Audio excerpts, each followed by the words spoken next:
Amen. Alors, bienvenue à tous. Je vais juste partager un psaume que j'ai eu dans mon temps de prière. C'est psaume 47. Vous tous, les peuples, battez des mains, rendez gloire à Dieu avec des cris de joie. Oui, le Seigneur le Très-Haut est terrible. Il est le grand roi de toute la terre. Il place les peuples étrangers sous notre pouvoir. Il les met sous nos pieds. Il a choisi pour nous notre pays.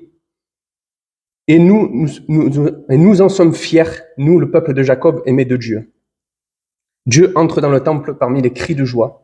Le Seigneur entre au son de la trompette. Chantez pour Dieu, chantez. Chantez pour notre roi, chantez.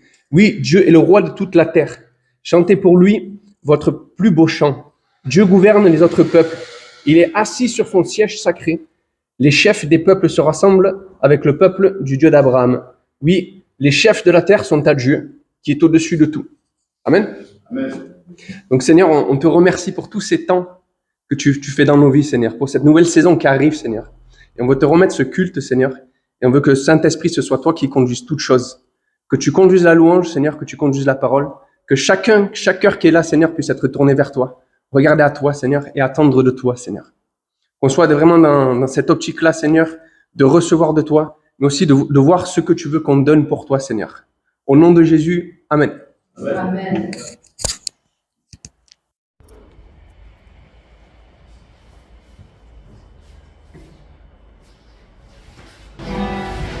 On va commencer avec un chant, c'est Roi de gloire.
Nous, on vient avec ce qu'on a, mais chacun a quelque chose à donner. Et on vient le déposer justement pour que le Seigneur fasse son entrée. Et que lui, toute la gloire soit à lui. Et vraiment que chacun de nous soit tourné vers lui pour que cette louange vienne vraiment du fond de nos entrailles. Pas que ce soit une louange de surface, on va chanter pour chanter. Non, c'est on va chanter dans la sainteté. On va chanter en reconnaissant que quand on chante, c'est quelque chose de sanctifié pour le Seigneur.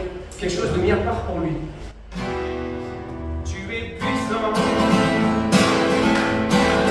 Tu es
ton esprit dans les profondeurs de ta joie.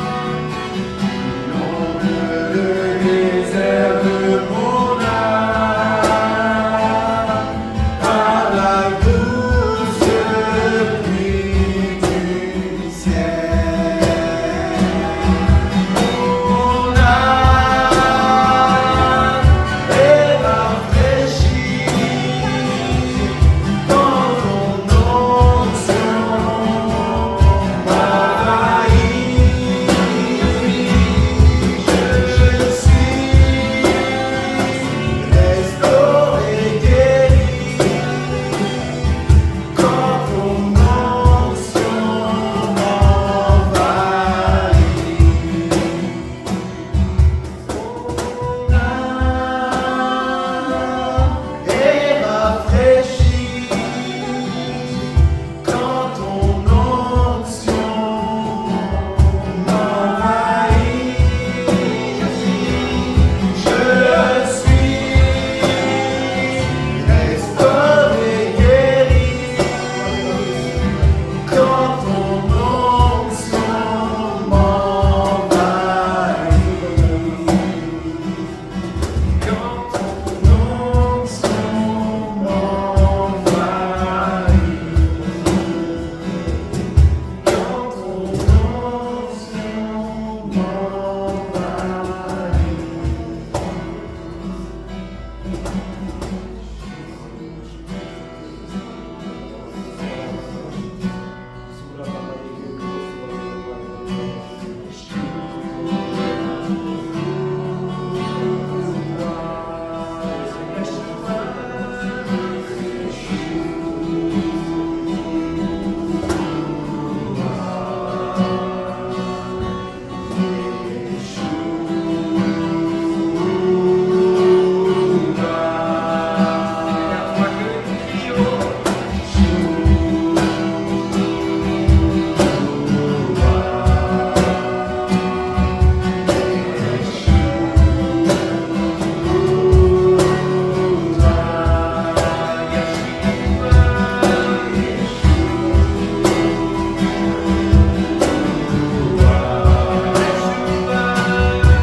Amen.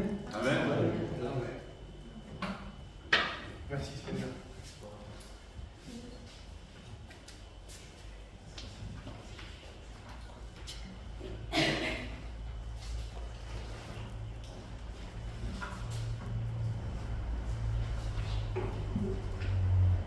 Amen.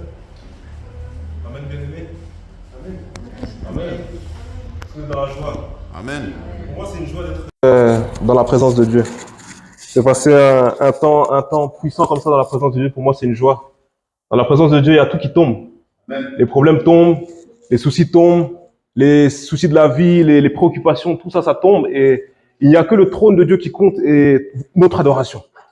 Ta voix, ma voix et le trône de Dieu qui est là. Vous savez, c'est une grâce de pouvoir célébrer et adorer Dieu. Parce que beaucoup aimeraient le faire. Beaucoup aimeraient connaître ce Dieu puissant qui a donné sa vie pour nous. Et beaucoup ne le connaissent pas. Et nous qui sommes là, c'est une grâce, c'est une joie, c'est un privilège de pouvoir célébrer Dieu, élever sa voix et pouvoir glorifier le Dieu tout-puissant, Jésus-Christ de Nazareth. C'est une joie, c'est une grâce pour nous. Amen. Alors, je vais commencer par vous remercier de votre présence, tout un chacun. Et est-ce que tu peux dire à ton voisin, ta voisine, tu es béni parce que tu es là? S'il te sourit pas, tu peux changer de voisin. Amen. Nous sommes une assemblée de bénis. Amen. Alors, je vais prendre dans 1 Corinthiens, 1 Corinthiens, le chapitre 11.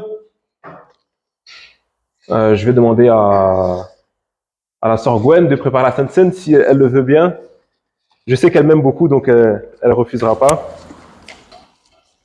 1 Corinthiens 11. Je vais lire à partir du verset 23.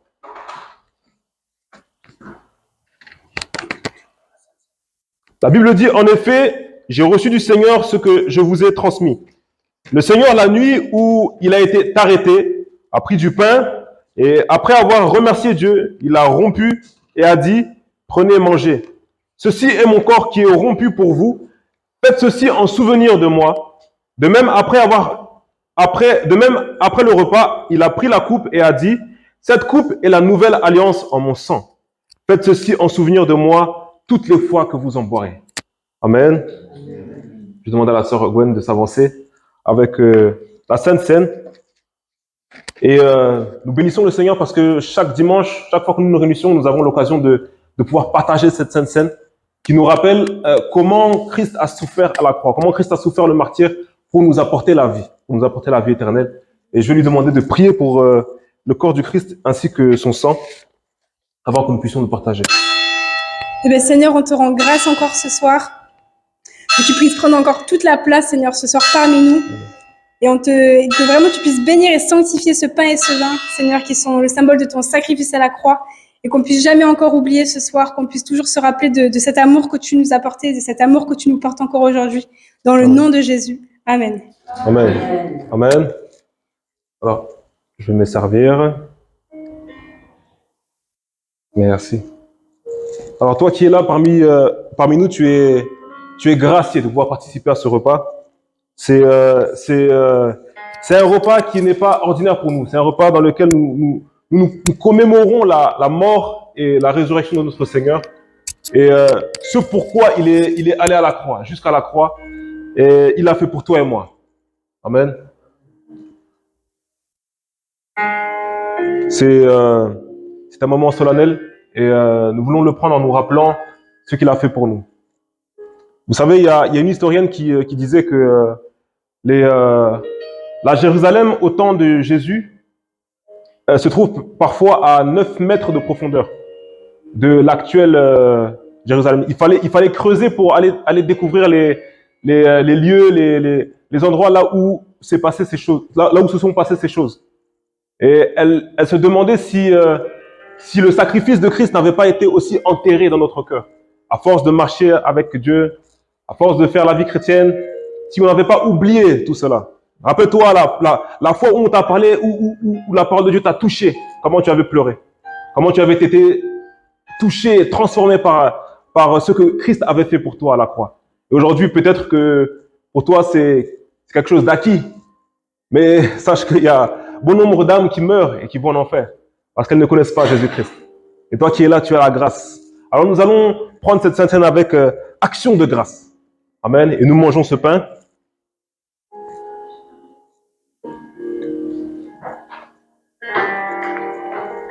Nous buvons aussi cette coupe.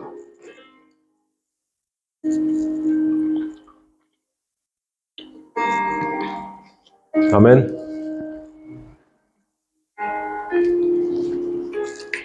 Alors je le redis encore une fois, c'est une grâce pour moi d'être là parmi vous et de prêcher la parole de Dieu. Si je regardais à mes capacités, à mes forces, à ce que j'ai, je ne pourrais pas me mettre devant vous pour prêcher, pour être un canal de bénédiction.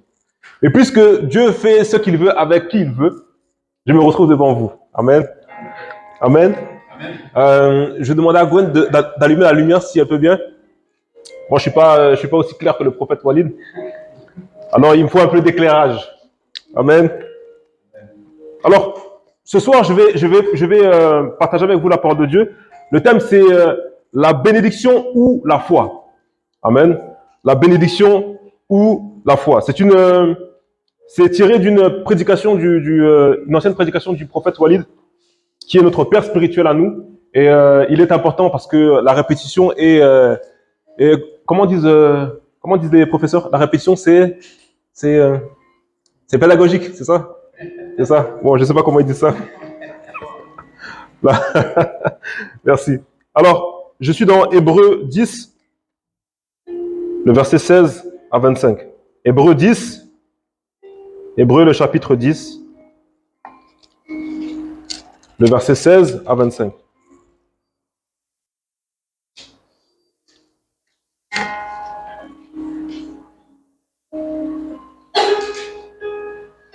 Hébreux 10, 16 à 25.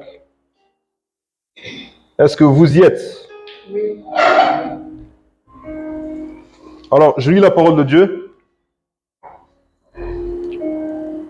Voici l'alliance que je ferai avec eux après ces jours-là, dit le Seigneur. Je mettrai mes lois dans leur cœur et je les écrirai dans leur esprit. Il ajoute, je ne me souviendrai plus de leurs péchés ni de leurs fautes. Or, là où il y a pardon des péchés, il n'y a plus à présenter d'offrande pour le péché. Ainsi, frères et sœurs, nous avons par le sang de Jésus l'assurance d'un libre accès au sanctuaire. Cette route nouvelle et vivante, il a inaugurée pour nous, au travers du voile, c'est-à-dire de son propre corps, celui que nous venons de manger. De plus, nous avons un souverain prêtre établi sur la maison de Dieu. Approchons-nous donc avec un cœur sincère, une foi inébranlable, le cœur purifié d'une mauvaise conscience et le corps lavé d'une eau pure. Retenons fermement l'espérance que nous proclamons, car celui qui a fait la promesse est fidèle. Veillons les uns sur les autres pour nous inciter à l'amour et à de belles œuvres. N'abandonnons pas nos assemblées comme certains en ont l'habitude, mais encourageons-nous mutuellement. Faites ceci, faites cela, d'autant plus que vous voyez s'approcher le jour. Amen. Amen. Seigneur, je te dis merci pour ta parole. Saint-Esprit, je te demande de parler à ton peuple. Qu'ils ne puissent pas voir un jeune homme en train de leur parler, mais qu'ils puissent écouter ta parole. Père, conduis toutes choses au nom puissant de Jésus. Amen. Amen. Amen. Alors, ici, la parole de Dieu nous parle d'une nouvelle alliance. L'alliance dans laquelle, l'alliance que Christ est venu nous apporter. C'est l'alliance de son sang. Et nous avons ainsi un libre accès. Paul parle d'un libre accès au trône de Dieu, comme ce que nous avons fait ici. Je pense que si vous êtes sensible à l'Esprit de Dieu, vous avez pu sentir la présence de Dieu. Certains la sentent au toucher, certains entendent même la voix de Dieu, certains ont entendu des anges, certains... C'est ce que Dieu fait. Mais lorsque nous adorons Dieu, la Bible dit que Dieu siège au milieu de l'adoration, la louange de son peuple. Dieu est là. Et alors même que je parle, Dieu te parle et Dieu est là. Même si nous ne le voyons pas. Amen. C'est merveilleux. Et avant cela, avant cette nouvelle alliance qui a été faite par Christ, il était question d'une ancienne alliance dans la parole de Dieu dans laquelle, pour entrer dans la présence de Dieu, c'était assez compliqué. Alors tout le monde ne pouvait pas entrer dans la présence de Dieu. C'était au temps du tabernacle. Alors il y avait un lieu qu'on appelait le parvis. Ensuite, il y avait le lieu saint. Et au-devant du lieu saint, derrière le lieu saint, il y avait le lieu très saint, là où la présence de Dieu résidait. Là où il y avait l'arche de l'Alliance, là où la présence de Dieu descendait. Et un seul homme pouvait entrer dans le lieu très saint une seule fois par an. Et encore, cet homme n'était pas désigné n'importe comment. Cet homme était désigné dans une élection parmi seulement, exclusivement les Lévites. Et une fois par an, il pouvait se présenter dans la présence de Dieu pour offrir les sacrifices. Et cet homme, s'il ne s'était pas bien préparé et qu'il entrait lors de l'offrande dans la présence de Dieu, dans le lieu très saint, et qu'il ne s'était pas sanctifié, cet homme mourait. C'est pour ça qu'il entrait avec une chaîne, une corde au pied, pour qu'au cas où cet homme ne répondait plus, si on l'appelait, je ne sais pas s'il s'appelait Shama, s'il s'appelait El Shaddai, ou quoi, comment il s'appelait, ils avaient des noms un peu, bon, c'est des Hébreux. Et s'il ne répondait plus, alors on tirait son cadavre. Parce que la présence de Dieu l'aurait tué. Et si c'était même si lui s'était bien préparé et que le peuple s'était mal préparé à la rencontre de Dieu, et si lui entrait dans le lieu très saint pour offrir l'offrande, si le peuple n'était pas préparé, et si Dieu n'accordait pas le pardon, alors il le frappait de mort aussi. Amen. Un homme pouvait y entrer, pouvait y avoir accès une fois par an. Mais aujourd'hui, à cause de ce que Christ a fait à la croix, parce que il a expiré sur la croix. Au moment où il expirait et lui donnait son dernier souffle sur la croix, le voile du temple s'est déchiré du haut vers le bas pour que personne ne puisse dire que quelqu'un est venu pour déchirer ou découper le voile du temple du bas vers le haut. Mais il s'est déchiré du haut vers le bas pour dire comme quoi Dieu donnait un libre accès aux hommes, à sa présence, à la présence du Dieu Tout-Puissant. Pas un homme choisi dans l'élite des Lévites une fois par an, un souverain sacrificateur. Non, nous devenons nous-mêmes souverains sacrificateurs. Et la Bible dit que Jésus-Christ est un prêtre. Il est prêtre, mais il est aussi le sacrifice. Donc l'agneau immolé. Il est en même temps le prêtre et le sacrifice. Afin que toi et moi, nous puissions avoir accès à ce Dieu merveilleux. Et c'est ce qui nous permet d'entrer dans sa présence. Alors, ce n'est pas la capacité d'un homme qui permet à un homme d'entrer dans la présence de Dieu. Et là, c'est la différence entre l'évangile et la religion. La religion nous dit que si tu fais ça, alors tu seras agréable à Dieu. Oui, certes, mais personne par ses actes, par ce qu'il fait, peut mériter la présence de Dieu. Aucun homme, aucune femme, par ce qu'il fait, ne peut mériter la présence de Dieu. Et c'est ce que Jésus-Christ est venu réparer ici sur terre. Parce que au départ, dans le jardin d'Éden, la présence de Dieu était là. Les hommes, il n'y avait qu'un homme. Adam et Ève étaient là dans la présence de Dieu et ils faisaient ce qu'ils avaient à faire et Dieu venait les rencontrer le soir. Ils avaient un rendez-vous avec Dieu chaque soir, là où Dieu leur parlait, là où Dieu venait les visiter, là où Dieu venait parler à son ami, à Adam. Et c'était ainsi dans le jardin d'Éden. Il n'y avait pas de conflit, il n'y avait pas de violence. Aucun animal ne mangeait un autre animal. Adam pouvait traîner avec un lion. Il n'y avait pas de souci. Parce que le lion voyait en Adam Dieu. Parce que la Bible dit que nous avons été créés à l'image de Dieu. Donc, lorsque le lion voyait Adam, il voyait l'image de Dieu. Donc, qui peut attaquer Dieu? Mais lorsque le problème est venu, lorsque la chute est venue, alors là, tout est parti en vrille. Et lorsque l'homme a chuté, lorsque l'homme a péché, il s'est caché. Et bien aimé, il y a la première des choses qui a touché l'homme, c'est la peur. Il y a un homme qui a dit que pour bien contrôler une nation, une population, c'est pas la peur. La peur est tellement puissante que la peur a fait même accoucher une femme dans la Bible. La peur est quelque chose de puissant et c'est le premier sentiment que l'homme a pu ressentir lorsqu'il a péché contre Dieu. Et c'est la conséquence du péché. Et l'homme s'est caché et il s'est éloigné de Dieu. Et bien aimé, pour vivre de grandes choses avec Dieu, nous devons apprendre à nous approcher de lui, non pas sur base de ce que nous sommes ou de ce que nous faisons, mais sur base du sacrifice de Christ à la croix. Parce que si nous approchons de Dieu dans sa présence, si nous voulons nous approcher de Dieu et vivre des choses avec Dieu, sur base de nos actes, de ce que nous méritons, alors croyez-moi, mes frères et sœurs, nous n'y arriverons pas. Nous n'arriverons à rien. Personne ne mérite la présence de Dieu. Personne ne mérite de vivre avec Dieu chaque jour. Et il n'y a aucun mérite. Donc, j'ai péché contre Dieu, et voilà, on a souvent tendance à ne pas prier, à ne pas vouloir prier, à ne pas vouloir s'approcher de Dieu. Lorsqu'on pêche, il y a directement le poids de la culpabilité qui vient sur nos épaules. Et ce poids-là nous empêche d'aller vers Dieu. Ce poids-là nous empêche d'aller vers celui qui nous aime. Et c'est ce qui a touché, c'est ce qui est arrivé à Adam. Et c'est pourquoi Dieu nous donne une porte de sortie en Jésus-Christ. Afin que nous ne puissions pas nous baser sur nous-mêmes, mais nous baser sur ce que Jésus-Christ a fait à la croix. Et Dieu sait qu'on n'est pas parfait.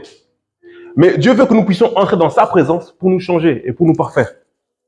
Parce qu'aucun homme ne peut se parfaire par lui-même. Amen.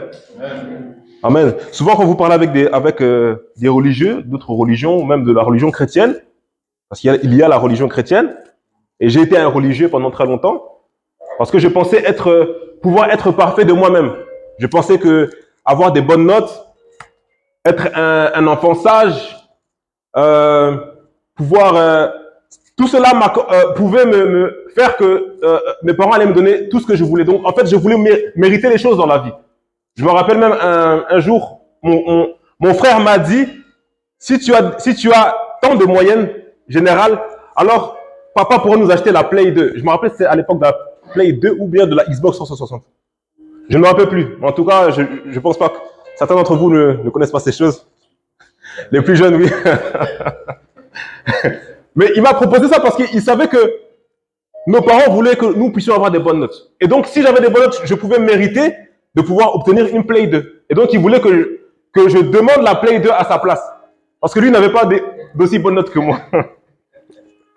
Et je pensais que la vie était comme ça. Je pensais qu'il fallait mériter les choses. Mais je me suis heurté à quelque chose quand j'ai compris qui était Christ. C'était la chair. Quoi que tu fasses, chaque jour tu pêches. Chaque jour nous péchons. En pensée, en parole, en comportement et autres. Et si nous nous basons sur nous-mêmes, sur nos acquis, pour nous approcher de Dieu, alors le sacrifice de Christ est vain. Amen. Est-ce que tu peux dire à ton frère, à ta soeur, écoute bien. Dis à ton voisin, écoute bien.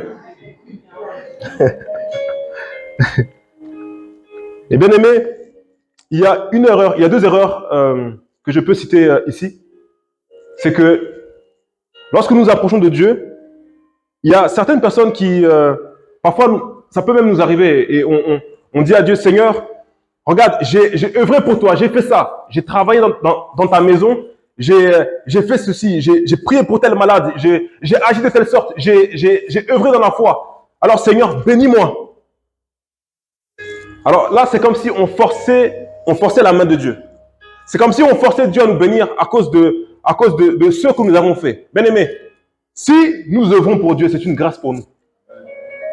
Alors, Dieu n'a pas à nous bénir parce que nous avons fait quelque chose, une œuvre. C'est une grâce pour nous de le faire. Et certains s'approchent de Dieu de cette manière-là. Bien aimé, c'est se vanter auprès de Dieu. Qui peut se vanter auprès de Dieu? Tout ce que nous avons, c'est Dieu qui le donne. Amen. C'est juste illogique. Amen. Et d'autres encore disent, Seigneur, donne-moi parce que j'ai fait ceci ou cela. Et en fait, on réclame une récompense auprès de Dieu pour ce que nous avons fait pour lui. Et bien aimé, il y a une chose que j'ai compris. Une chose que j'ai compris, c'est que c'est Dieu qui bénit. C'est pas nous qui montrons ou qui allons dire à Dieu comment il faut nous bénir de la manière dont nous avons agi ou obéi pour lui. Dieu bénit à cause de l'obéissance. Dieu donne la bénédiction à cause de l'obéissance. Mais nous n'avons pas réclamé des récompenses pour ce que nous faisons sur terre à Dieu. Parce que lorsque Dieu nous voit obéir, il bénit automatiquement. Ce sont des lois spirituelles. Amen. Et lorsqu'on se place dans cette position-là, en fait, on se place en tant que juge. On se place en tant que personne méritante. Et on se place plus en tant que fidèle, bon serviteur. Amen. Et c'est comme si on vient en se suffisant. On vient dans la présence de Dieu, on est un but de nous-mêmes. Et bien aimé, Dieu n'apprécie pas cela. Amen. Dieu n'apprécie pas cela. Il y a la bénédiction et il y a la foi. Et il y a cette chose que j'ai pu relever, c'est que l'exaucement est lié à la foi en Jésus-Christ. Mais par contre, la bénédiction est liée à l'obéissance. Il y a de cela, avant même que nous puissions venir ici avec ma femme, parce que là en fait, je veux juste donner l'exemple de l'exaucement et de la bénédiction, parce que c'est deux choses différentes. On avait besoin d'un nouvel appartement, on habitait dans un 2 pièces, et ma fille venait de naître, et ça commençait à devenir un peu petit. Et alors, on priait, on demandait à Dieu un nouvel appartement. Alors, c'était un peu chaud, parce que l'appartement était bien dans lequel on était, mais il devenait trop petit. Et là où on voulait habiter, c'était vraiment des logements vraiment demandés, impossibles à prendre, comme Jéricho. C'était vraiment impossible à prendre. Je crois que je l'ai raconté au frère Julien. C'était impossible pour que notre dossier puisse passer dans ces appartements-là, parce qu'ils étaient tellement demandés, et on avait appris par écho que lorsque une personne quittait l'appartement, elle avait déjà des contacts à la CAF, dans les instances nécessaires pour mettre son ami ou bien sa famille dedans. Et donc, c'était impossible pour nous d'y entrer. Et une fois, on priait, on demandait à Dieu, bon. Mais une fois, j'écoutais une prédication avec ma femme, et bien aimé, écoutez les prédications à la maison. Mettez les prédications à la maison, mettez les chants spirituels, les louanges, mettez cela parce que ça ramène la présence de Dieu. Amen. Et on écoutait une prédication sur la foi. Et là, je sens l'Esprit ça m'interpeller, me demander, mais as-tu la foi? Parce que tu me demandes quelque chose, mais est-ce que toi, tu as la foi? Et j'ai dit, mais dans ma tête, ça c'est une conversation avec Dieu. Hein. J'ai dit, mais ouais, j'ai la foi. J'ai dit, mais qu'est-ce que tu fais? Parce que la foi est agissante. Qu'est-ce que toi, tu fais? Et je réfléchissais, je me disais, non, ça suffit. Et j'ai dit à ma femme, écoute, arrête la télé, viens, on y va. Et elle ne me comprenait pas, mais on va où? J'ai dit, viens, on va voir les appartements. Elle m'a dit, ok, elle m'a suivi. Et donc, on allait, bon, je ne savais même pas ce que je faisais moi-même, mais je me suis dit, il faut que je mette ma foi en action. Et donc, on est allé là où on voulait habiter. Là où vraiment c'était bien, il y avait, juste en face, il y avait le McDo pour la petite, il y avait grand prêt, il y avait des magasins, c'était vraiment super. Et alors, on s'est garé et on marchait. Et là, le Saint-Esprit me dit, demande-lui de te montrer l'endroit où vous voulez habiter. Après, je lui ai demandé, montre-moi où tu veux qu'on habite. Il m'a dit, dans cet endroit-là. Là, plutôt là. Il y avait un ensemble d'immeubles. Et j'ai dit, ok. Donc, on a commencé à marcher vers l'immeuble. Et là, le Saint-Esprit me dit, va plus loin. La foi, elle est audacieuse. Demande-lui quel immeuble, l'immeuble précis, où elle veut habiter. Là, j'ai dit, Seigneur, déjà là, c'est bien. Là, c'est déjà bien. Pourquoi tu veux compliquer les choses? Et non, je sentais vraiment Saint-Esprit insister. Et puis, j'ai dit, non, montre-moi l'immeuble dans lequel tu veux habiter. Et là, elle m'a regardé. Elle m'a vu sérieuse. Donc, elle m'a vu sérieux. Donc, elle a dit, d'accord. Elle m'a dit, celui-ci. J'ai dit, ok, on va prier. Et donc, on a commencé à prier en langue. On a fait le tour de l'immeuble en priant en langue. Et puis, je pense que les gens, quand ils nous regardaient, quand ils nous voyaient, ils nous prenaient pour des fous. Qu'est-ce que deux jeunes sont en train de faire? Ils parlent tout seuls, ils parlent entre eux, mais ils ne se regardent pas. Et ils parlent à haute voix. Et puis, ils marchent, ils tournent. Et puis, on faisait ça, on tournait. Et quand on a senti la paix en nous, on a arrêté, on a glorifié Dieu. Et puis, on est parti. On a lancé nos dossiers. Alors, nos dossiers n'étaient pas très bons. À ce moment-là, je crois que c'est moi qui étais au chômage. Moi, j'étais au chômage. Je venais de faire une formation. J'étais au chômage. Ma femme travaillait. Et on avait eu un petit souci. Et donc, on avait un retard de loyer de combien? De 700 € à peu près. Et donc, c'était marqué sur les quittances. Et donc, bref, notre dossier n'était vraiment pas bon. Alors, on a visité un appartement, 2 appartements. Bon, c'était pas bon. Mais c'était pas à l'endroit là où on avait prié.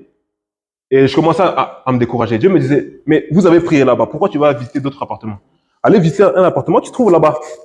Et donc, Gloire à Dieu, on a pu avoir la visite d'un appartement dans cet immeuble. Au deuxième étage, on y est allé, on a vraiment trop aimé. L'appartement était vraiment cool, bien. Et puis, on se dit, Seigneur, franchement, si on peut avoir celui-là, mais franchement, on ne sait pas trop et tout le dossier. On a quand même mis le dossier. Et avant de déposer le dossier, quelque chose me disait, bon, je peux quand même modifier les quittances de loyer. Parce que, puisqu'à cette époque-là, on avait tout soldé, on avait réglé. Donc, je me suis dit, bon, je peux changer les quittances de loyer. Je vais aller sur Photoshop, et puis je vais enlever la partie rouge. Et je vais enlever ça, et comme ça sera tout sera clair, quoi. Comme ça, le dossier aura plus de chance. Et ça, ce qui m'a arrêté, il m'a dit, si tu fais ça, je ne suis pas avec vous. Dans ma tête, je me disais, mais c'est quoi le rapport? Là, on a tout soldé. Donc, si je règle ça, après, c'est fini. Il y a plus de problème. Donc, il y a plus de chance pour nous. Il y a une parole qui me vient, c'est que Abraham arrête d'aider Dieu avec Agar. On n'aide pas Dieu. On n'aide pas Dieu dans la bénédiction. Dieu sait comment bénir. Et là, sa femme me disait, si tu fais ça, je ne suis pas avec vous. Et là, j'hésitais. Et j'ai dit à ma femme, je fais ou je ne fais pas. Je me suis dit, bon, si c'est Dieu qui veut, j'ai laissé comme ça, rouge comme c'était, j'ai laissé, et puis on a envoyé le dossier. Quelques temps plus tard, j'arrive, ma femme est en train de crier, sauter, je ne sais pas. Et puis j'arrive, je me demande quoi, moi. Elle était au téléphone. Je me demandais s'il y avait un mariage dans sa famille, s'il y avait une bonne nouvelle. Et en fait, elle raccroche, elle me dit, on l'a eu, elle sautait, elle me dit, on l'a eu. Et j'ai dit, quoi, on l'a eu? Et après, elle me dit, on a eu l'appartement. J'ai dit, wow. J'ai dit, quoi? Moi-même, j'y croyais pas. Moi-même qui disais avoir la foi, je n'y croyais pas. Et c'est pour dire quoi? C'est pour dire que, simplement que l'exaucement, nous sommes des enfants de Dieu. Amen. Nous avons un Dieu qui a tout. Si nous demandons simplement, Jésus disait, si vous demandez en mon nom, croyez que vous avez déjà reçu. Ça c'est, je demande et puis je suis exaucé. Mais ça n'a rien à voir avec la bénédiction. La bénédiction est rattachée à l'obéissance que nous avons de la parole de Dieu. Lorsque nous obéissons à Dieu, Dieu bénit. Amen. Dis à ton voisin, Dieu te bénit. Si tu obéis. Amen. C'est différent. C'est différent. Peut-être que tu as déjà évangélisé, tu as déjà œuvré pour Dieu, tu as fait beaucoup de choses pour le Seigneur. Mais tu te poses peut-être la question que tu sens comme un vide en toi, dans le sens où il y a des bénédictions qui devaient t'arriver, mais qui ne te sont pas parvenues. Il y a des choses que tu aurais dû vivre, de bonnes choses que Dieu avait préparées pour toi, mais qui ne t'ont pas, que tu n'as pas vécu. Alors il y a ce problème-là. Le problème dont j'ai parlé avant, c'est que souvent nous obligeons Dieu à nous bénir, nous forçons la main de Dieu à nous bénir, à nous donner ce qu'on pense mériter à cause des choses qu'on présente à Dieu que nous avons fait, mais nous forçons la main de Dieu et nous lui obligeons à nous donner ce que nous voulons, mais la bénédiction qu'il avait prévue pour nous, pour vraiment nous enrichir, pour vraiment nous donner cette joie-là, ce bonheur-là, ben, il l'a fait passer. Parce que nous lui avons forcé la main. Et c'est une chose que j'ai appris en écoutant ce message-là et en priant, et c'est quelque chose vraiment qui m'a marqué parce que ça m'est arrivé. Et alors vraiment, je prie le Seigneur que toi qui es là ce soir, et vous qui m'écoutez à travers cette vidéo, vous puissiez vraiment comprendre l'importance du fait de ne pas faire les choses pour réclamer à Dieu une récompense, mais faire les choses par amour pour Dieu et pour s'attendre à sa bénédiction. Amen. Dieu bénit lorsque lui le veut. Nous n'avons pas à forcer Dieu à nous bénir, à nous donner des choses lorsque nous voulons. C'est comme Imani. Imani est là, c'est un enfant. Parfois, elle me demande des bonbons, c'est pas l'heure des bonbons. Et je lui dis non. Ce matin, en se réveillant, elle a pris le paquet de bonbons, elle voulait manger. Et je lui ai dit non. Je lui ai dit non, c'est pas l'heure de manger des bonbons. Elle était fâchée. Amen. Oui, tu étais fâché.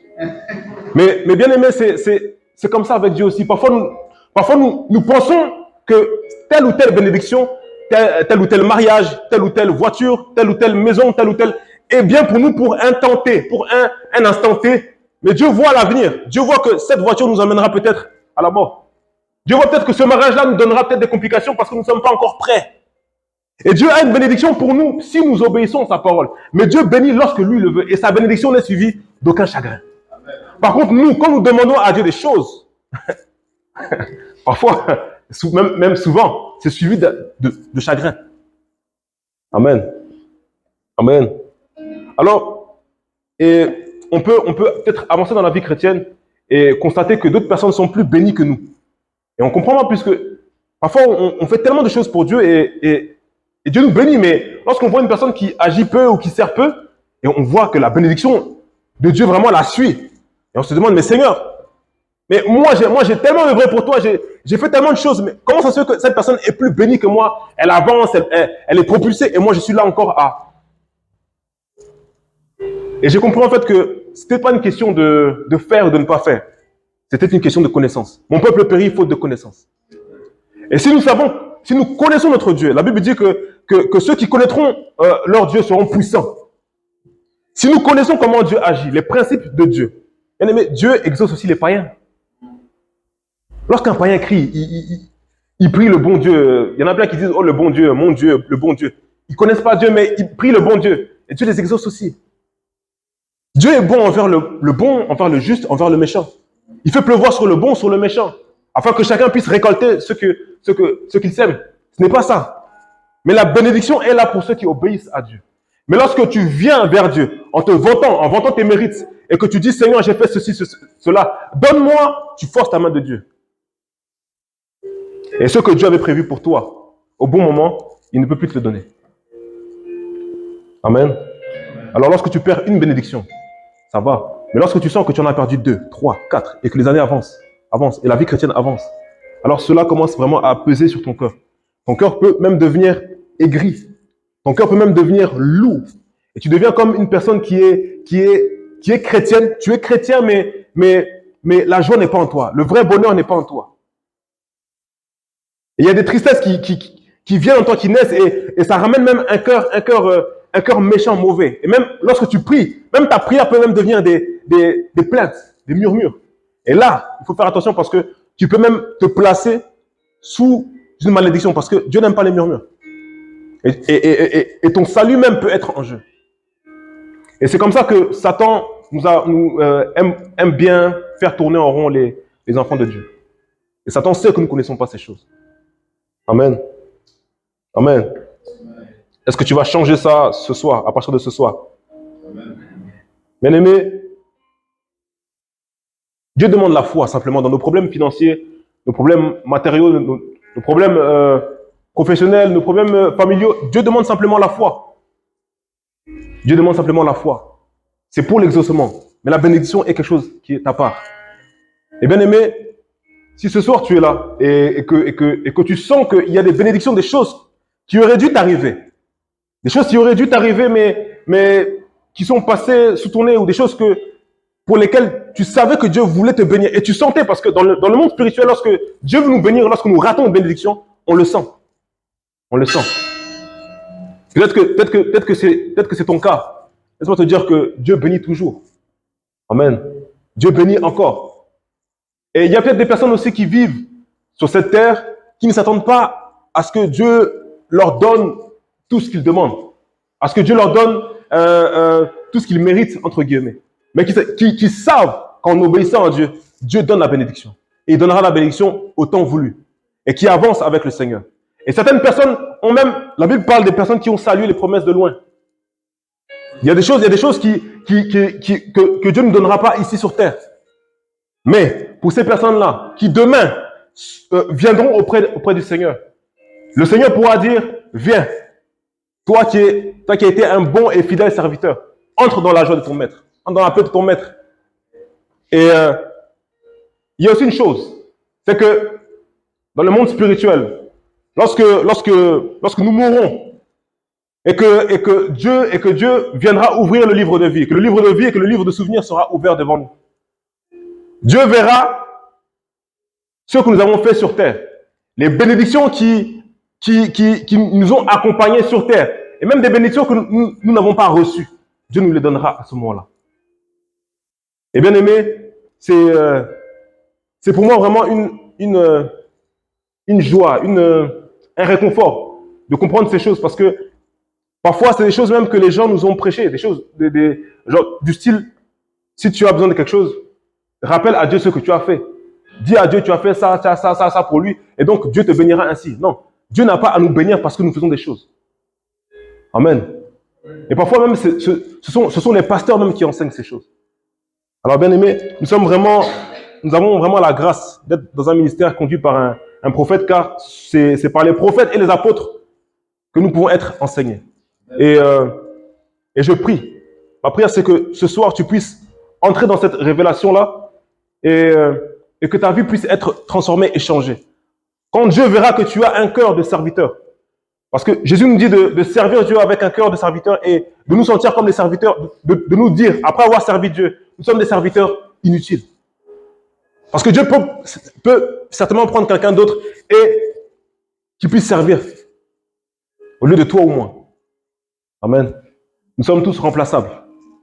Mais Dieu a placé des choses en nous et il veut les récolter. Et c'est une grâce d'être dans son champ.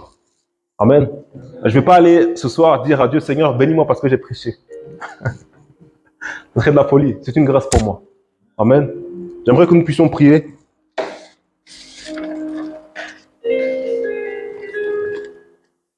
Et peut-être que tu as fait cette erreur-là dans ta vie. Sûrement que tu as fait cette erreur-là dans ta vie. C'est plutôt pour les personnes qui ont marché assez longtemps avec Dieu. Parfois, nous avons fait ces erreurs-là et nous avons raté des bénédictions.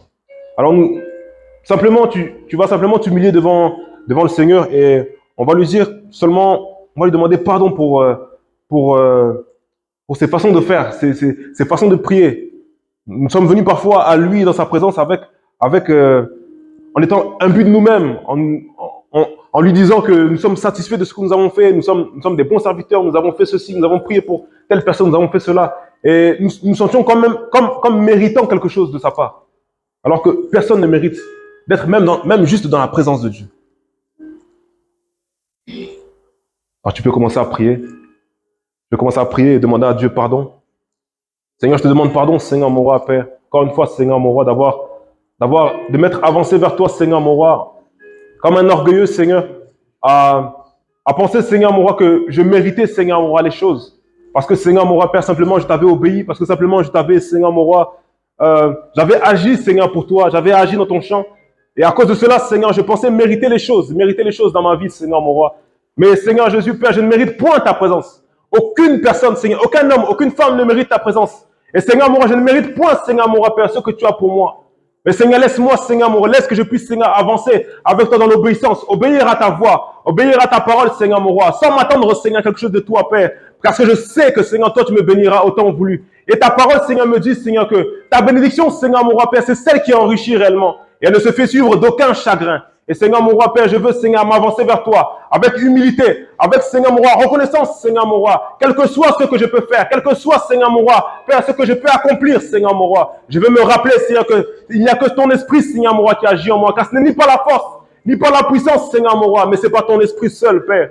Car, Seigneur, c'est toi qui me capacite. Je prie tout par celui qui me fortifie. C'est par toi que je peux, Seigneur, faire les choses. C'est par toi que je peux agir, Père.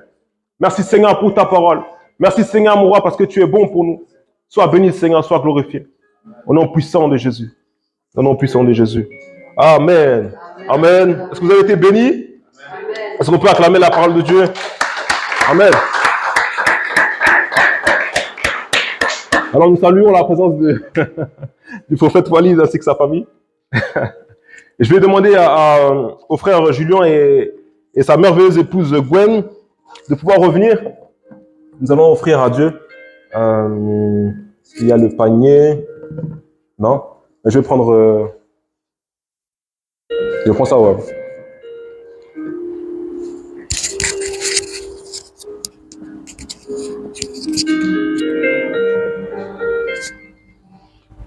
Voilà. C'est quoi, je veux dire? D'accord.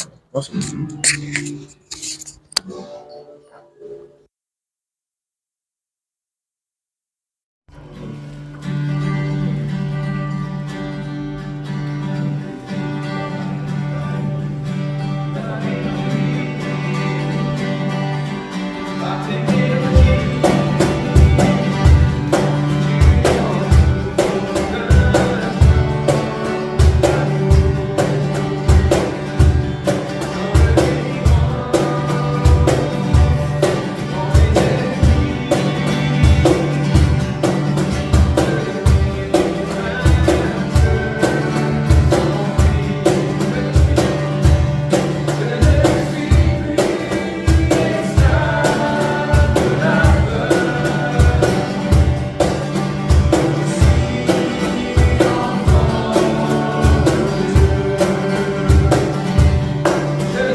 Seigneur, on te bénit pour tous ces instants, Seigneur.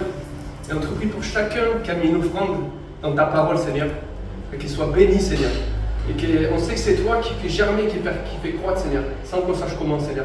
Alors on te dit merci pour tous les frères qui sont venus, Seigneur, pour toute ta parole, tout ce que tu fais dans nos vies, Seigneur. Au nom de Jésus, Amen. Amen.